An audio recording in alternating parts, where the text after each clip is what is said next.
Alabama was coming off a national title. It had won its last 19 games and it was ranked number 1 in the nation. South Carolina, meanwhile, was still wondering if it belonged in the upper echelon of the Southeastern Conference. The Gamecocks, who had never beaten a top-ranked opponent, finished 7-6 in 2009. They were 3-1 on October 9, 2010, and coming off a disheartening loss to Auburn. Steve Spurrier, never known for his rah-rah pregame speeches, had a simple message for his team before they took the field. "Fellas, let's give fate a chance," he told the Gamecocks. If fate's going to smile on South Carolina, we got to give it a chance. And who knows, if you give it a chance, something big may happen. Or if we don't give it a chance, it's not going to happen. It happened, and in a big way. South Carolina scored 5 touchdowns on what was the number 1 scoring defense in the country. The Crimson Tide had surrendered just 3 touchdowns in its 5 previous games combined. "I think it was just meant to be," Spurrier said. "Fate was on our side." The victory capped a historic year in South Carolina sports history.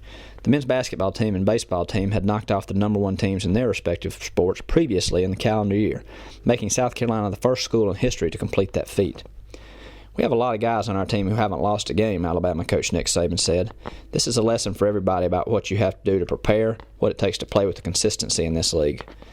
Junior quarterback Stephen Garcia, who had been benched 2 weeks prior to the game only to win back his starting job, completed 17 of 20 passes for 210 yards and 3 touchdowns.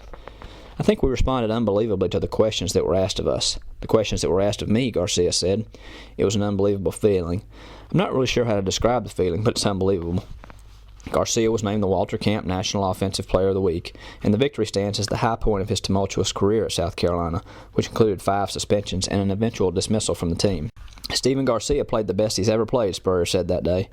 The defense didn't play badly either, holding the reigning Heisman Trophy winner, running back Mark Ingram, to just 41 yards on the ground. "I think we basically stopped the run, which I did not think we could do," defensive coordinator Ellis Johnson said. "There was never a time as we managed the running game that we didn't feel like we had control of it." When the game was over, Alabama quarterback Greg McElroy told Garcia, "We'll see y'all again," anticipating a rematch in the SEC championship game. McElroy was only half right. The Gamecocks would go on to win their first SEC title and play in the SEC title game, but their opponent was the Crimson Tide's top rival, Auburn, which beat the Gamecocks 56-17 on the way to the national title.